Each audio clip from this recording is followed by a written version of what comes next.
ಇಂತಿ ನಿನ್ನ ಪ್ರೀತಿಯ ಖ್ಯಾತಿಯ ನಟಿ ಸೋನು ಗೌಡ ಮತ್ತೆ ತಮ್ಮ ಡೈವರ್ಸ್ ಬಗ್ಗೆ ಪ್ರತಿಕ್ರಿಯೆ ನೀಡಿದ್ದಾರೆ.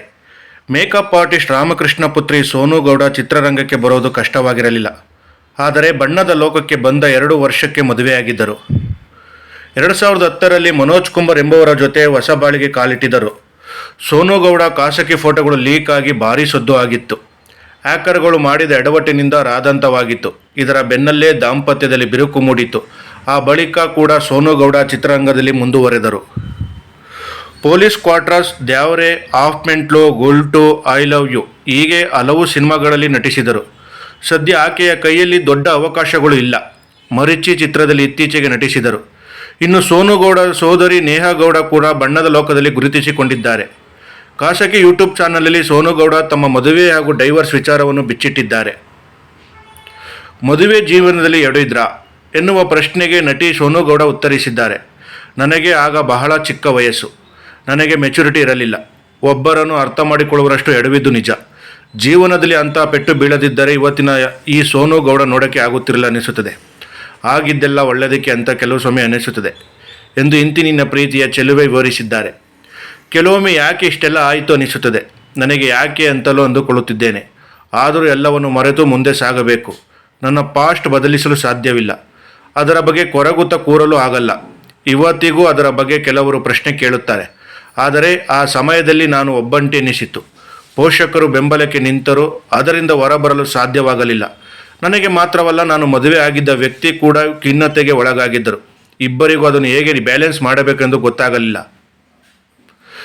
ಇವತ್ತಿಗೂ ನಾವಿಬ್ಬರು ಸ್ನೇಹಿತರ ರೀತಿ ಇದ್ದೀವಿ. ಆಗಾಗ್ಗೆ ಮಾತನಾಡಿರುತ್ತೀವಿ.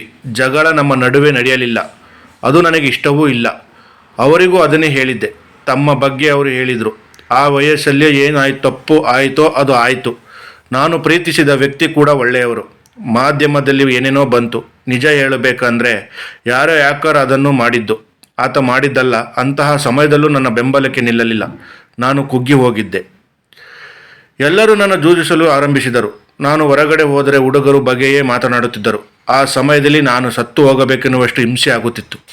ಅಷ್ಟು ಹೀನಾಯವಾಗಿ ಮಾತನಾಡುತ್ತಿದ್ದರು. ಅದು ನನ್ನ ಪತಿಗೆ ಅರ್ಥವಾಗುತ್ತಿರಲಿಲ್ಲ ಎಂದು ನಾನು ತಪ್ಪು ತಿಳಿದುಕೊಂಡಿದ್ದೆ. ಆದರೆ ಅವರು ಬೇರೆ ಸಮಸ್ಯೆಗಳಿಂದ ಬಳಲುತ್ತಿದ್ದರು. ಆದರೆ ಡೈವರ್ಸ್ ಬಳಿಕ ಮತ್ತೆ ಜೊತೆ ಮಾತನಾಡಿದ್ದೆ. ಅವರು ತಮ್ಮ ವರ್ಷನ್ ಹೇಳಿದರು. ಆಗ ನಾವಿಬ್ಬರು ತಪ್ಪು ಮಾಡಿದ್ದೀವಿ ಅನಿಸಿತು.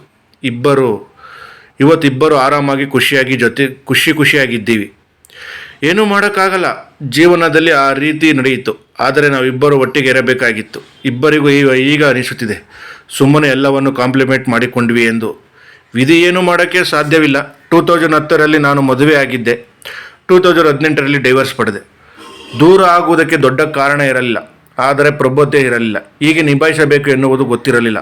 ಅಂತಹ ಸನ್ನಿವೇಶ ಈಗ ಎದುರಾಗಿದೆ. ನಿಭಾಯಿಸುತ್ತಿದ್ದೇನೆ. ಆಗ ಗೊತ್ತಾಗಲಿಲ್ಲ. ನನ್ನ ಮಾಜಿ ಪತಿಗೆ ನನ್ನ ಮೇಲೆ ಕೋಪ ಇತ್ತು. ನನ್ನ ಬಗ್ಗೆ ಕೆಟ್ಟದಾಗಿ ಮಾತನಾಡುತ್ತೀಯ ಎನ್ನುವ ಆರೋಪ ಇತ್ತು. ಆದರೆ ನಾನು ಇದು ಎಂದು ಕೆಟ್ಟದಾಗಿ ಮಾತನಾಡಲಿಲ್ಲ. ಇದರಿಂದ ವೈಮನಸ್ಸು ಬಂತು. ಕೋರ್ಟ್ನಲ್ಲಿ ಡೈವರ್ಸ್ ವೇಳೆ ಕೂಡ ಒಬ್ಬರನ್ನೊಬ್ಬರು ಆರೋಪ ಮಾಡಲಿಲ್ಲ. ಆಗಿರುವಾದರೂ ಹೊರಗಡೆ ಹೇಗೆ ಮಾತನಾಡಲಿ? ನನ್ನ ಮಾಜಿ ಪತಿ ಒಳ್ಳೆಯವರೇ, ಕೆಟ್ಟವರಲ್ಲ. ಬಹಳ ಪ್ರೀತಿಸುತ್ತಿದ್ದೆ. ಅದಕ್ಕೆ ಮದುವೆಯಾಗಿದ್ದು ಕೂಡ. ಮಾಧ್ಯಮದಲ್ಲಿ ನನ್ನ ಬಗ್ಗೆ ಕೆಟ್ಟದಾಗಿ ಮಾತನಾಡುತ್ತೀಯ ಎಂದು ಆರೋಪಿಸಿದರು. ಆದರೆ ನಾನು ಮಾತನಾಡಲಿಲ್ಲ. ಆ ಸಮಯದಲ್ಲಿ ನಮ್ಮ ವಕೀಲರು ಏನು ಮಾತನಾಡಬಾರದು ಎಂದಿದ್ದರು. ಹಾಗಾಗಿ ಮಾತನಾಡಲಿಲ್ಲ. ನಾನು ಮಾತನಾಡಿದ್ದಕ್ಕೆ ಜನಕ್ಕೆ ಏನು ಪ್ರಯೋಜನ? ಸಾಕಷ್ಟು ಮಾತನಾಡಿದ್ದೀನಿ. ಸಾಕಷ್ಟು ಕಷ್ಟ ಎದುರಿಸಿದ್ದೀನಿ.